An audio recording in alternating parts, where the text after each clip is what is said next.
Welcome to F101 with Friends, your pit stop for all things Formula One. Whether you're here for the stats, the memes, or just figuring out what a chicane is, we've got you covered. Buckle up, because the fun starts right now.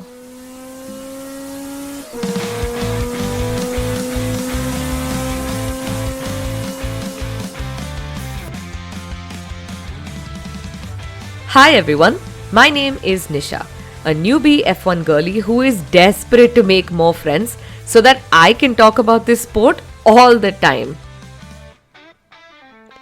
Each week, a new guest will join me on this journey, from seasoned F1 fans to other curious newcomers, and we will explore what it is about this million-dollar sport at gravity-defying speeds that we just can't stop watching.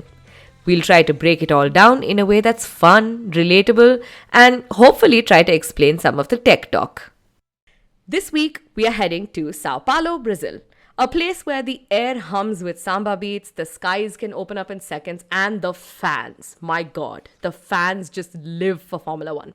We're racing at the legendary Autodromo Jose Carlos Pasi, better known as Interlagos. It's a track that has given us heartbreaks, miracles, and more championship drama than any other. And here to unravel all that mayhem is Joy. You might remember him from our Silverstone episode, hardcore Hamilton loyalist and Mercedes believer. Welcome back, Joy. How are you feeling heading into Brazil, the land of Hamilton redemption arcs? Hello, Nisha. I'm glad to be part of another episode on your podcast. And Brazil is all about stories. So it's always like you're looking forward to something unique, something sudden to happen. And weather always has a say in Brazil. So yeah, really excited about this weekend. And I know there is one particular race that is very close to your heart, which is the 2008 Hamilton Championship, right? Yes. And it is one of the more dramatic ones. So you must have watched that race when it was happening. Give us an idea, like what happened. Tell us a story. Yes, of course. I mean, Brazil, if you have to talk about Interlagos, you have to go back to 2008, the final few laps of the it's like the championship winning race. So it boiled down everything to those last few laps because rains interrupted. It was the most heart-stopping finale, to be really honest, of all. Like Felipe Massa wins his home race, crosses the line, the Ferrari garage explodes, his family's crying, flags are waving, and the crowd goes berserk for 39 seconds? He's world champion. Yes. Yeah. But behind him, in the final corners, Lewis Hamilton overtakes Timo Glock in the rain, both of them having different tire strategies and stuff. One overtake, 1 point, one championship. The Ferrari garage goes silent. The McLaren pit wall erupts. And Brazil feels every emotion in the human spectrum all under a minute. Yes, and I'm sure the Brazilian fans are just looking at Lewis and feeling so much anger because one of their own, Felipe Massa, is Brazilian, has lost out on the championship by a single point? Yes, I mean, it was one of those exciting championships again, much like this year's, that things were right up till the end. There was just a few points between three contenders. So it was crazy. And this race itself, I mean, rain had so much to play, and because of that, because of the last corners, I mean, at one point Vettel had overtaken Hamilton, right? So he was out in sixth position and out of the championship. And then right at the penultimate corner, like two corners from the straight, you have Timo Glock just nursing his tires, going offline, and Hamilton getting the position back, and so goes the championship. So it is exciting. I mean, Interlagos is all about these sudden happenings. Correct. Very exciting. And I mean, we will talk a little bit more about championship math maybe towards the end of the episode to see where we stand on Lando and Oscar and Max. Yes. But before we go to Brazil, I know we had Mexico 2 weeks back. What were your highlights and lowlights of Mexico GP? Another beautiful race last weekend. Right. And it again had all the flavors of why Norris is still in the championship and what his mettle is. And he kind of showed that. Even though Leclerc came in second and Verstappen had a good run, it was a race full of drama and a lot of strategy coming to play. But most, like for me, the highlight is Oliver Behrman. What a race for him. And coming in at Yes. fourth, wow. I was so excited for the boy. And honestly, if that VSC hadn't come in, maybe he might have lost that position. But he really he put himself in a great place. He, showed what he's about all about. And I think it was a great race for him. I also do want to highlight Charles blocking Lando. I think it was beautiful bit of racing to watch. And it was just like, you remember that Charles is not just the person who is, crashing into things and saying, I am stupid, or complaining about pit stops or whatever. He has what it takes to be a champion as well.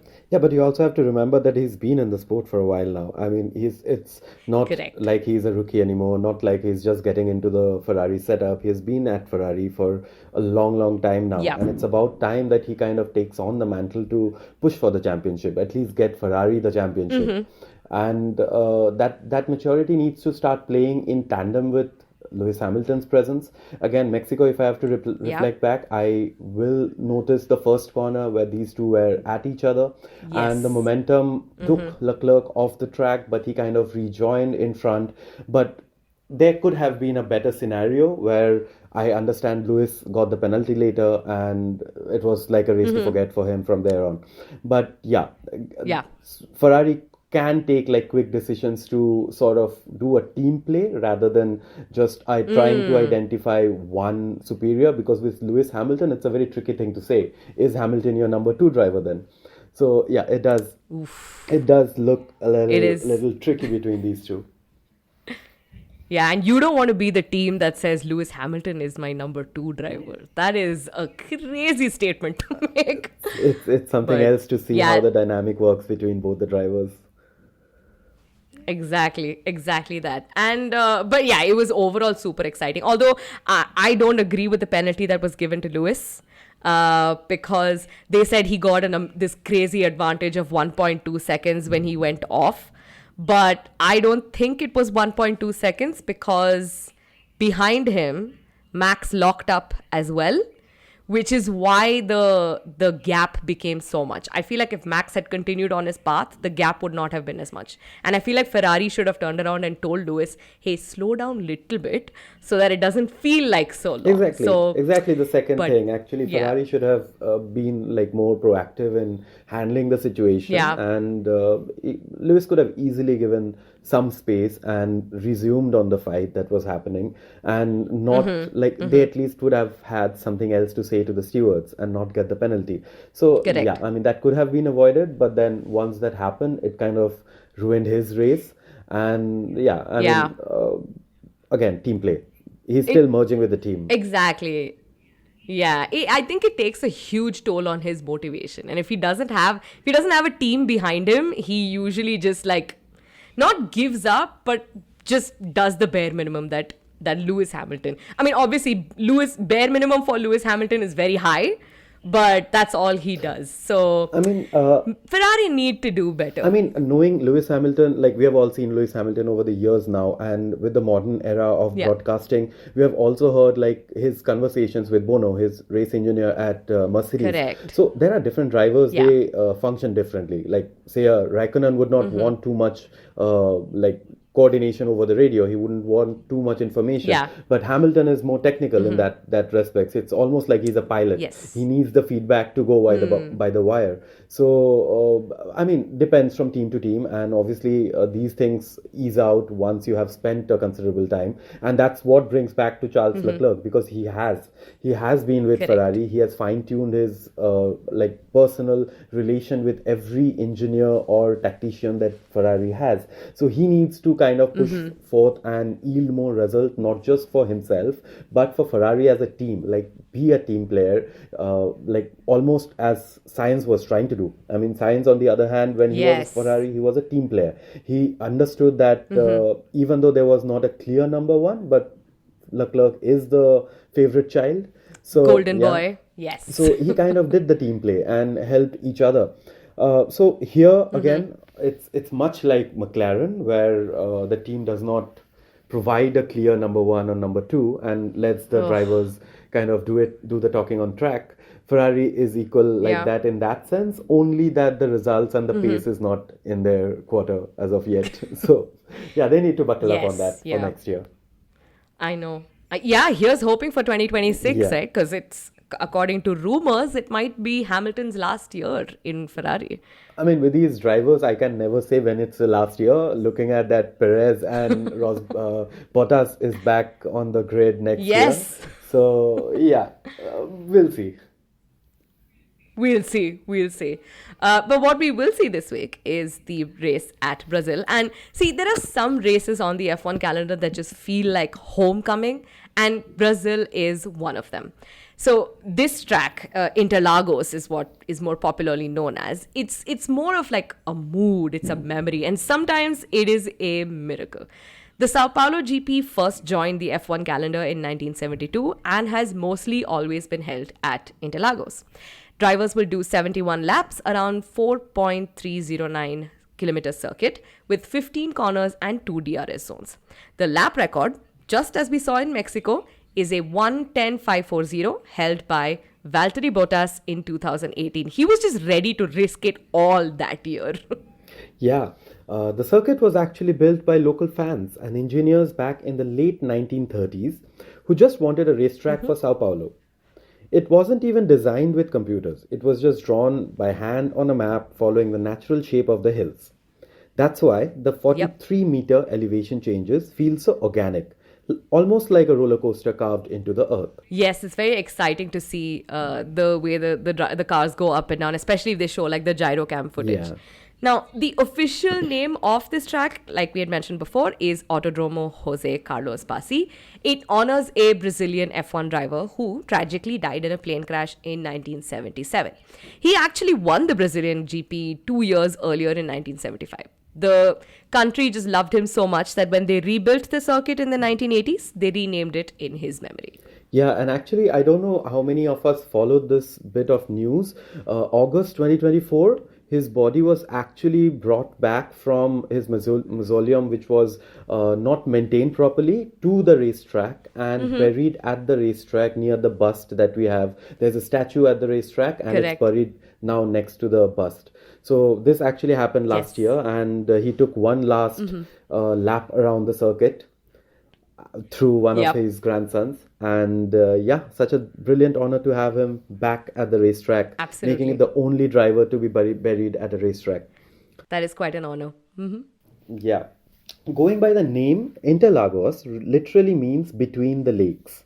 Yes. The circuit is built right between the Guarapiranga and Billings reservoirs, which makes it one of the most unique microclimates on the F1 calendar.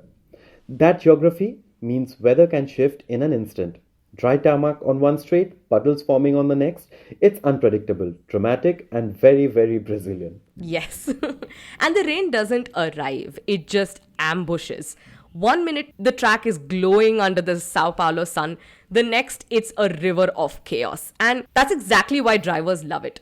Rain at Interlagos is the greatest equalizer. It turns every race into a thriller, every pit stop into a gamble, and every driver into a hero or a meme. Really so. Only a few F1 tracks actually run anti-clockwise, like Baku and Kota now. Yeah. And Interlagos is one of them. That means the G-forces hit the opposite side of a driver's neck and shoulders. Yes. Something that they are not usually used to, but nowadays with the modern technology, most drivers actually are. And they do train for it Yes. for when they come into Brazil. So yes, it is something different, but they're now used to the this thing. Maybe the rookies will have something new to look forward to. Definitely.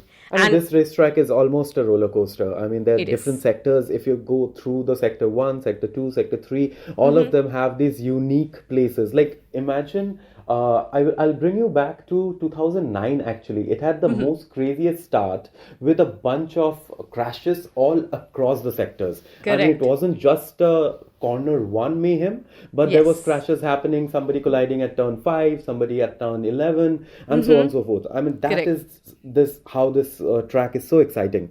Yeah, and like Interlagos has become one of the best sprint race venues since the format began. And now with the short lap, mixed weather, crazy crowd energy, you know that the sprints here are going to deliver some kind of chaos. For once, the drivers actually like doing the sprint, because usually most drivers don't like the sprint format. But for Brazil, they're okay with it. So I'm really hoping for something chaotic over here. Yeah, of course. I mean, the weather always has something to sprinkle into the mix. Yes. But yeah, we can't talk about Brazil without mentioning one of the greats, Ayrton Senna. Every driver, even the ones who never met him, talks about feeling something special here. Yes. Senna's legacy is everywhere. Murals in the city, flags in the crowd, fans signing his name during qualifying. When Hamilton won in 2021 and carried the Brazilian flag on his victory lap, the entire circuit erupted.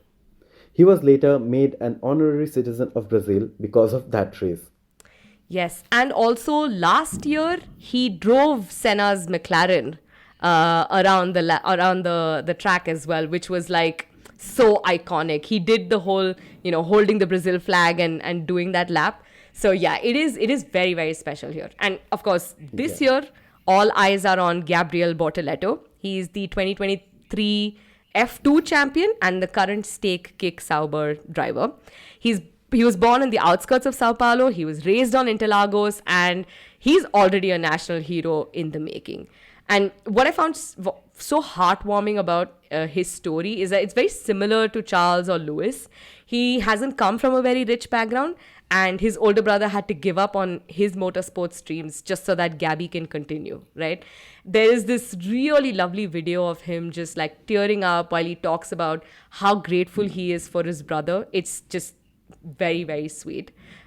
Gabriel has a manager in Alonso, and I think a sim race buddy in Max Verstappen. Max also really like dotes on him, gives him advice and stuff like that. So there's a lot of hopes on Gabriel Bortoleto. So I'm hoping to see some good magic from him this weekend. Definitely. Joy, you've seen what the track looks like. So how would you describe it? What everyday object does it look like? This one is a funny one actually, because I think Interlagos looks exactly like a stapler sitting slightly open on a desk. Yes. Yeah, I strongly advise that you take a look at the photo while you hear this part, because this one has quite the turns and twists, and it's almost like turn 11 to 14 is the hammer that clamps down on the paper. Yep. 14, 15 is the top part of the handle. 6 to 11 is the bottom part of the handle that somebody held a little too hard, almost with a thumb impression. Correct.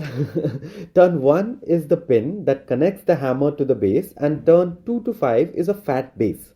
It's short, compact, and brutally precise. One wrong push and you jam it.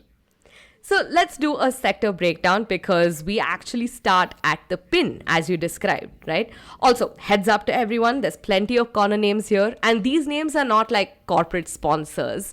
They are actually named by the fans and the journalists, so they're very interesting. So sector 1, you launch off at the start line and immediately face that first jolt of pressure. Turn 1, the Senna S. Named after Brazil's greatest hero. It is a blind downhill left that feels like jumping off a cliff. The car twitches as you hit the brakes, the weight shifts forward, the tires scream, and for a heartbeat, you are flying. Snap right into turn 2, still inside the Senna S, and the grip comes back just long enough for you to breathe before you are thrown into turn 3, which is the Curva de Sol, or the curve of the sun. In the morning light, it glows gold, and you aim straight for that shimmer as you floor it. The track opened wide, DRS deploys, and the car hurls itself down the Reta Oposta, or the opposite straight, basically because it just runs parallel to the pit straight, which is on the opposite side of the circuit.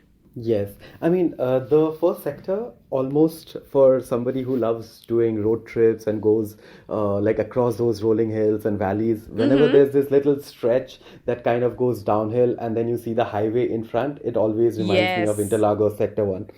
So, yeah, moving on to Sector 2, this is a long one too, from turns 4 to 11. You dive downhill into turn 4, which is Descida da Lago, descent to the lake, it means. It's fast, steep, and slippery. You brake downhill, praying the rear tires stay in line. A quick breath, Then the track climbs again through turn 5, Subida do Lago, climb from the lake. You feel the G forces push you back in the seat as the base of the stapler curves upward into the handle. Now the rhythm starts. Turn 6, Ferradura, the horseshoe, is a long right that tightens slowly towards the end, like the inside of a horseshoe. Yep. The wheel goes heavy, you can feel the front tires begging for mercy. You let the throttle breathe just enough, then flick through turn 7. Lara Ninja, Little Orange. Yes. Apparently, there were orange trees planted here. It is a quick right king that keeps you dancing on the edge of the grip. Actually, when you look back into the old footages that you find these days, you do see the orange trees right at the periphery near the boundary, like before Yeah. 1980. There are some clips on internet that shows those orange trees there. Correct. Okay, moving on. Drop into turn 8, Pinheirino, Little Pine Tree. I'm sure you can guess why now. It's a slow, Yes. awkward left where traction disappears for a moment, forcing patience. Then the car rolls into turn 9, Bico de Pato, the duck's beak. You trace the double apex like a curve of a ball, balancing throttle and steering until the rear finally hooks. As you crest turn 10, Mergulo, the dive, gravity takes over. The car plunges downhill, you barely see the exit, then in one smooth motion you slam the brakes for turn 11, Junghao, the junction. This is the stapler's hinge, where those Yes. sharp spiky pin sits.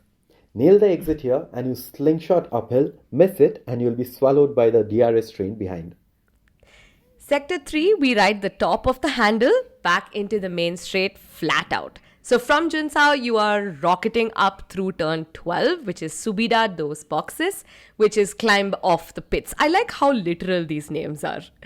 The incline is steep and the pit wall runs right next to you. You're pinned back as the car screams uphill, the tires are scrambling for traction, and the fans are roaring above. Turn 13 is Arquibuncadas, which literally means grandstands.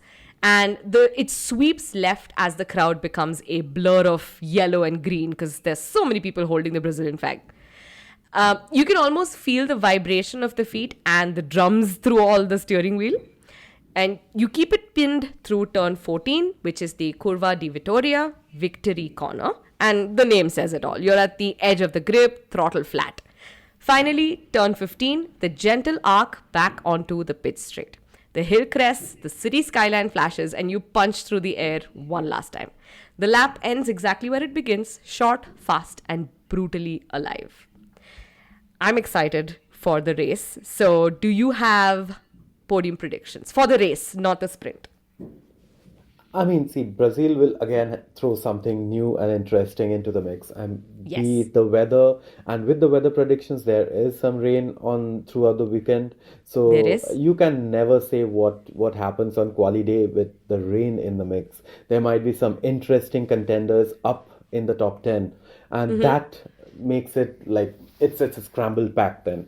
So Yep. with the weather, anything can happen. But I still think McLaren will have the pace. They do have the pace. So it's theirs to lose. So Yes. in terms of quali, if the rain doesn't make things very exciting, it will be a McLaren 1-2 with Verstappen most likely in third. Or maybe one of Ferrari, but I would say again McLaren 1-2 and Red Bull if it's a dry quali. But if it's a Yeah. wet quali, I'm definitely sure there will be interesting names up the order. So Yes. overall in the race, I think if there is rain, Norris should have this race as well because he has been strong. He has the momentum going his way. So and Piastri will definitely come back at him because the championship is just a few races away, like the end of the year, and Yep. he will have to gain some momentum to fight it right till the end. Uh, We'll have to see. I cannot directly say Ferrari will have the pace this weekend because they have never been very strong in Interlagos, given those long sweeping corners and the rolling Correct. elevation change, and with the weather kind of coming down, they haven't really Yeah. done well in the cold. So we'll have to see that. But Mercedes might be strong. They have Yes. the momentum again. So if it rains, maybe Russell can be in the top three. I So was yeah, thinking that too. Overall, if I have to say, putting in a little bit of rain, I would say it would be the McLarens and Mercedes in third.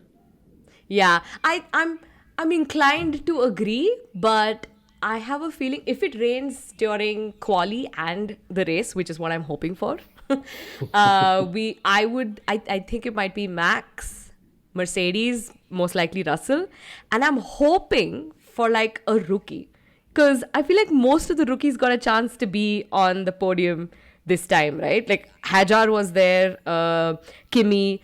Oliver Behrman almost, we'll give it to him. P4 is close enough. I'd like to see another rookie on the podium. But Interlagos is hard in that sense. I mean, it That's doesn't true. really suit a lot of drivers' driving styles as well, because this has very rolling curves. It has the elevation Correct. change, so it takes a lot out of the car as well. And to get the setup as per your driving style has always been tricky for people. I mean, I Yes. can say it's gonna be still better for McLaren because the way they are just hooking onto the corners. The This year's Yeah. car has Yeah. been so front, it's like front aligned, that you do take risks on the corners for that 1/10, 100, and Correct. it's delivering. So they still can trust the car. But given the slippery conditions, I think it will be a difficult race for the rookies. I mean, it might I just think turn so in too. somebody's favor with a couple of safety cars or something, but Yes. it's going to be a tricky race for them. That's what I'm hoping for. That there'll be some kind of like safety car or, some kind of red flag, yellow flag, something to give them like a little bit of an advantage that we might see someone at least in the top five. And I will take that as a win. Let's hope for it. Let's rewind a little bit. Close your eyes and picture Sao Paulo in 1930s. There's hills, two shimmering reservoirs, and a city just bursting with energy and ambition.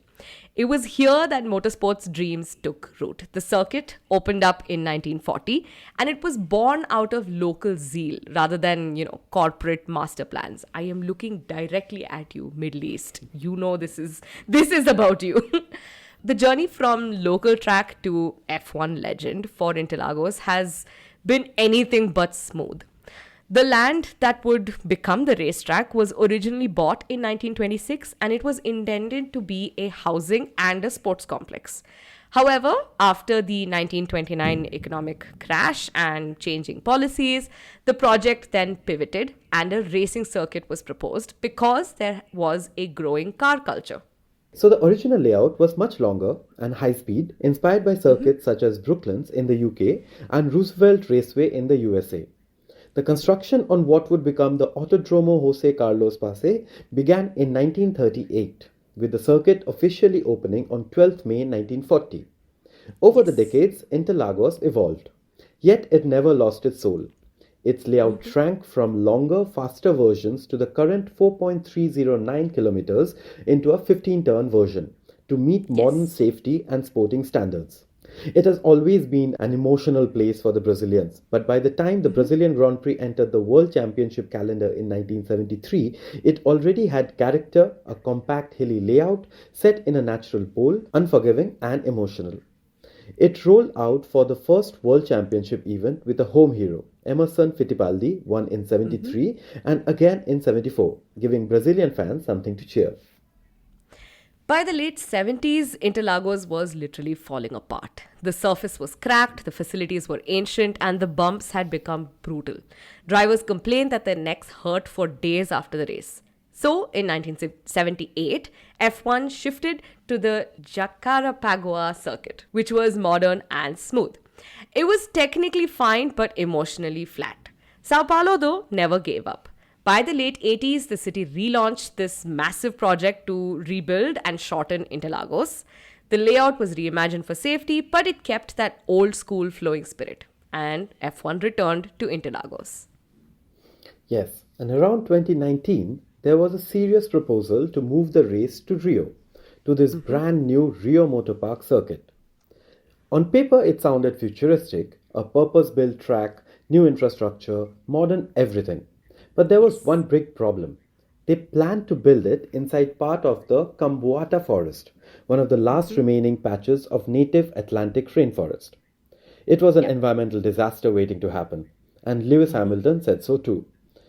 Anyway, The project was dropped along with Bolsonaro, and we will Yep. continue to go racing in Interlagos till 2030. If there is one track that knows how to do Formula One properly and turn it into a drama, it's Interlagos.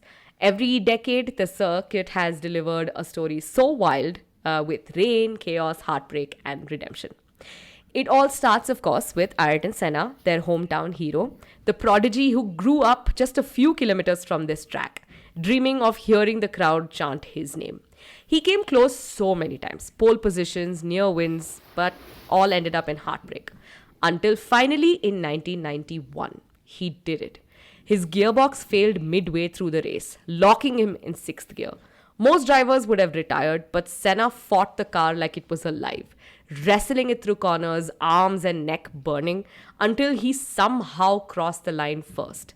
On the podium, he was shaking, completely spent and exhausted, barely able to lift the trophy. But he did, with a Brazilian flag in his hand and tears streaming down his face. This win wasn't just for him, it was for every Brazilian who saw themselves in his struggle.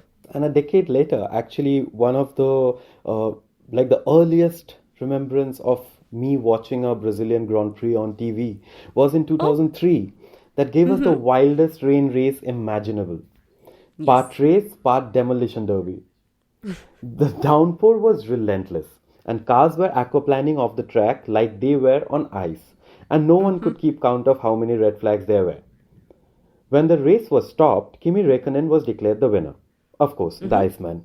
Until hours Yes. later, officials realized Giancarlo Fisichella had actually crossed the line first when the red flag came out. The confusion was so classic in Interlagos that the FIA had to swap the trophies at the next race. Can't imagine how awkward that is. Well, it does Just, happen nowadays as well. I mean, we have seen it happen. What, when Vettel was there, one of those races, he was swapped because he was given a penalty, and after that, a correct. few others have received Canada. that. Yeah, Canada. Yeah, so Yes. yeah, it does happen now.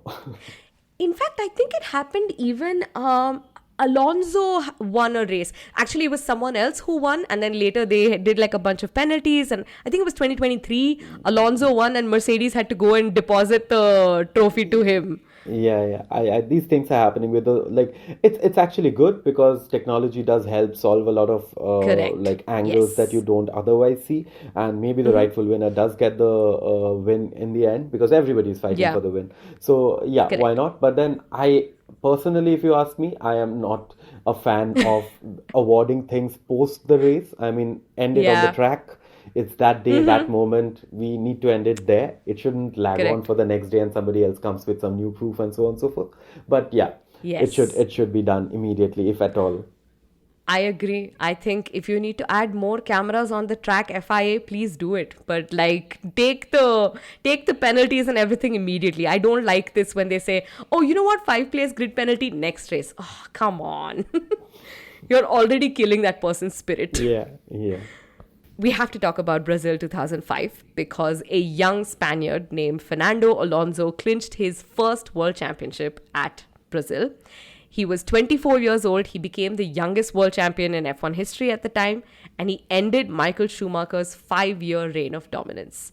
It was the changing of an era. It was like the old guard giving way to the new generation, and it happened right here at the heart of Sao Paulo.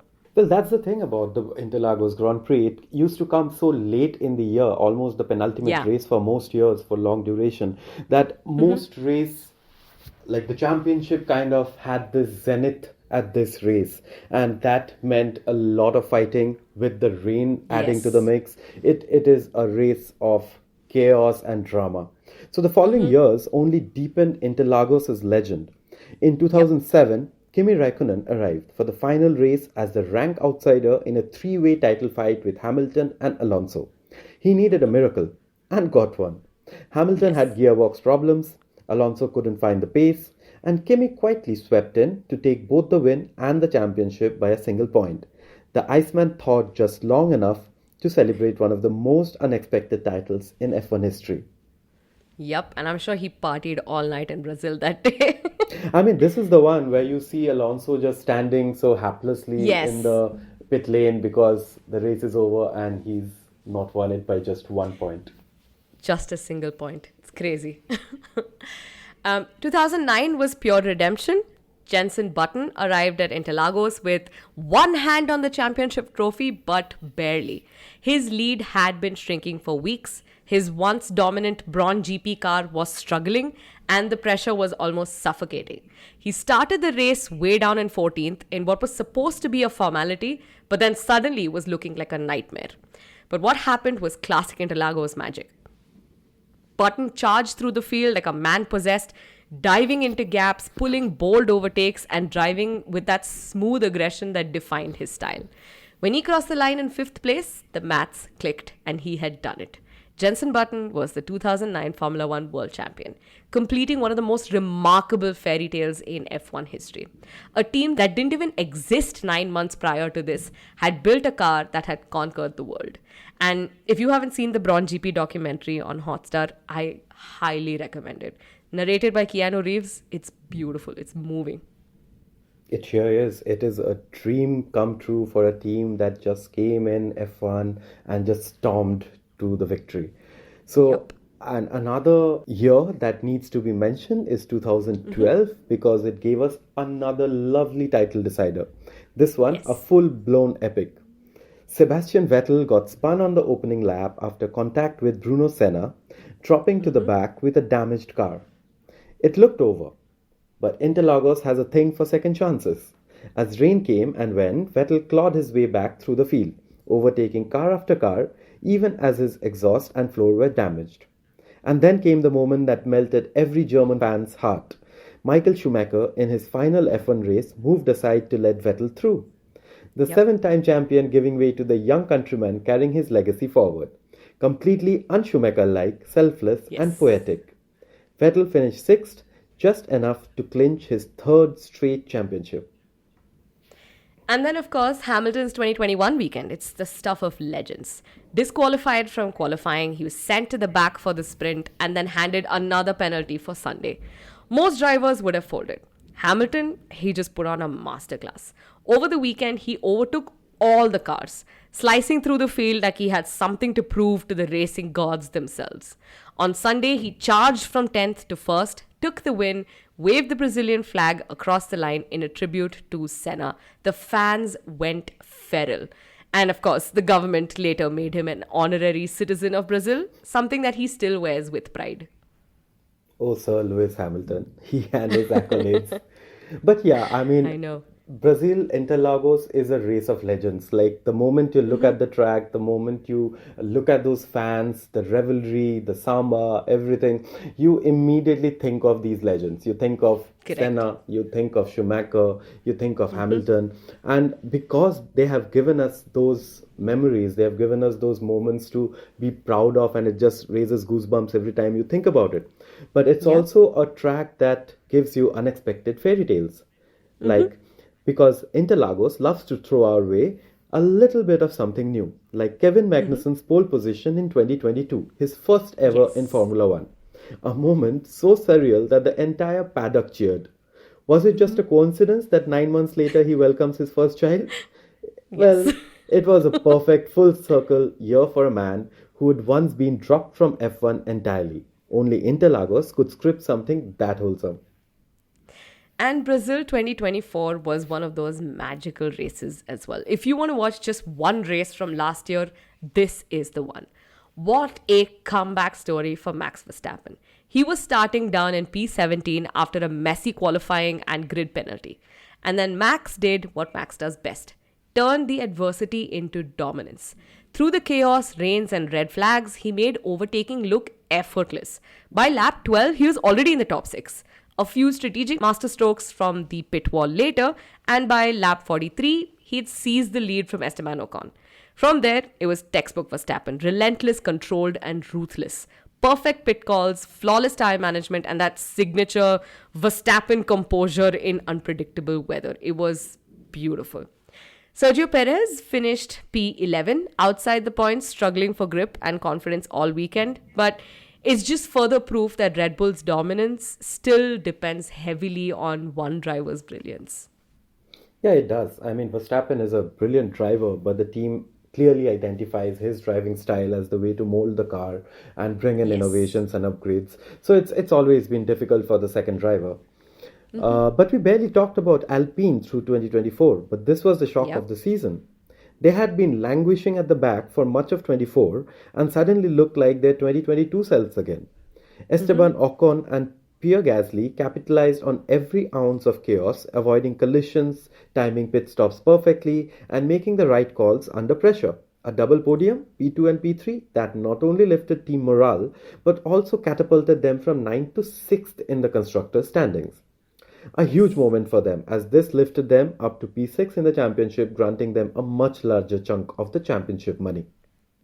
I'm sure they're hoping for some kind of miracle this year as well because they are struggling at the end. Well, Ocon did have a good race at Mexico. They did score some good points. So let's hope the pace continues and they do end up like climbing up the ladder. But Ocon is Haas now. I'm talking about Alpine. They are the Oh, ones who are yeah, struggling. right. That's true. That's true. 2024 for McLaren in Brazil, it's for Lando Norris, it started like a dream. Pole position, he was the crowd favorite, Landinho as they like to call him, and he looked like he had genuine title hopes, but he was very, very humbled at Interlagos. There was poor timing around the red flag, a slower second stint, and an unpredictable tyre wear which dropped him to P6. Oscar Piastri, meanwhile, crossed the line in P7 before being handed a 10-second penalty and he got bumped down to P8. There is this amazing shot of Verstappen trying to overtake Ocon and Lando trying to overtake someone else in a same corner. You can clearly see Max's cool precision in those horrible and drenched conditions while Norris is just sliding around and completely losing traction. And that's when you know why Max has 4 championships. Definitely. Well, Mercedes didn't have a race winning pace either, but they walked away with solid points. George Russell in P4 and Lewis Hamilton in P10. Russell looked sharp and aggressive, threading through the chaos, while Hamilton fought to stay in the top 10 after early tyre degradation. Strong race Yes. management and Russell's consistency, exactly the kind of drive that keeps Mercedes in contention and is currently giving Russell an outside chance at the trophy. It was a weekend of halves for Ferrari. Charles Leclerc brought home P5, maximizing whatever the car could give. He was clinical in the wet-dry transitions and he nailed every restart. But on the other side of the garage, Carlos Sainz's race ended early with a very heavy crash mid-race. Another DNF for a driver who's been one of Ferrari's most dependable. Yes, and speaking of the midfield, Haas had to sub Ollie Behrman for Kevin Magnussen because K-Mag Yes, had maxed out his penalty points. Tough correct. one for the young rookie who did so well in Jeddah, stepping in for Carlos. But with the rains, experience makes a huge difference, and he finished P12 after flirting with the top 10 early in the race. He made a lot of mistakes as well and caused a lot of chaos trying to impress. Even his teammate Nico Hulkenberg slid off, causing a VSC to appear. At the Visa Cash App Racing Bulls camp, both drivers delivered a mature, composed performance. Yuki Tsunoda finished P7, continuing his impressive late season form, while Liam Lawson scored P9. In a race where the frontrunners stumbled, this team just kept it clean and the points followed. And it was a bruising weekend for the rest. Aston Martin had another tough outing. Fernando Alonso finished P14, clearly battling a setup that didn't suit the mixed conditions. And Lance Stroll didn't even make the start after a mechanical issue. Yep. Stake F1 Sauber had a similar story, both cars finishing deep in the midfield with no real pace. And for Williams, the pain continued. One DNF, one DNS, and a car that simply couldn't come alive in the tricky conditions. Hopefully it won't be so bad for them this time with Albon and Carlos in the car, but preparation for Sao Paulo GP has always starts with one word, which is unpredictability, right? Interlagos is a circuit where the weather has a personality of its own. It's playful, it's erratic, it's dramatic. You can have sunshine blazing down the pit straight while there is a curtain of rain in the middle sector. And this year, like we said, looks no different.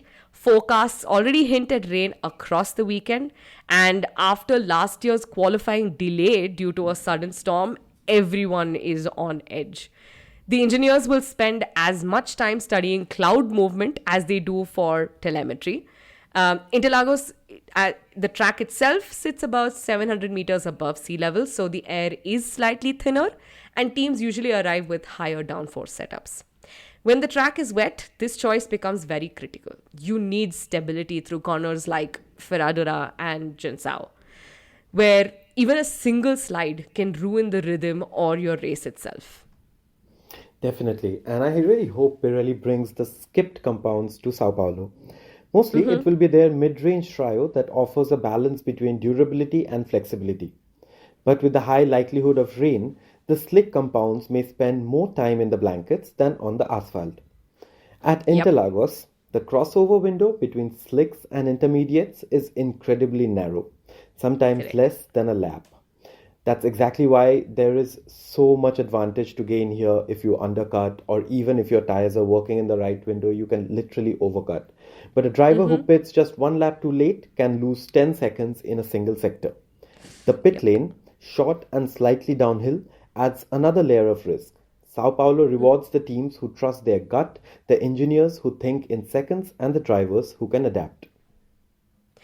For the jargon section, it is time to bring back an old ghost. We've talked about the chaos of 2008 up front, right? The heartbreak in Sao Paulo, Hamilton's last lap win, and the other thing that we mentioned in Singapore in 2008, which was Nelson Piquet Jr., Flavio Briatore Crashgate scandal, right? But now Felipe Massa is taking the story to the court. Massa filed an official legal case against the FIA, Formula One, and Bernie Ecclestone, arguing that the 2008 Singapore Grand Prix was mishandled at the time. His claim is simple, but it's explosive. The FIA allegedly knew about the manipulation during the 2008 season, but stayed silent until the next year.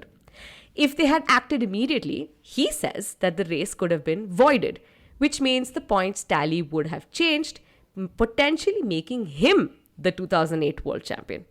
It's the first time that a driver has tried to legally challenge the outcome of an F1 title so many years later.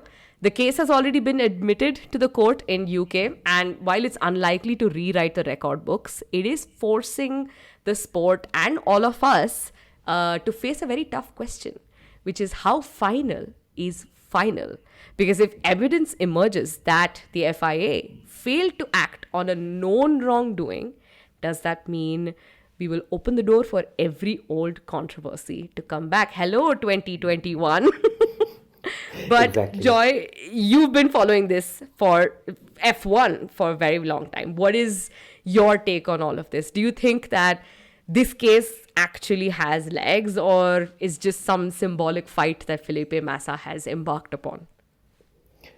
Well, to break a million Brazilian hearts, I would say it's just a distant dream that Massa is trying to find here, because that race is long done. That championship is long done. It was his few moments, few seconds of being a world champion, and that never happened again. So I get where he's coming from, because any other result for the Singapore Grand Prix, yes, he would have been champion. So there's this Correct. dream that's still there. I can still get it. But then, if you look at history, if you look at F1, of how it's played out over the last few decades, at least the couple of decades that I have been following it and watching it, so like the entire era of Alan Prost, the entire era of Schumacher, there have been Correct. multiple controversies.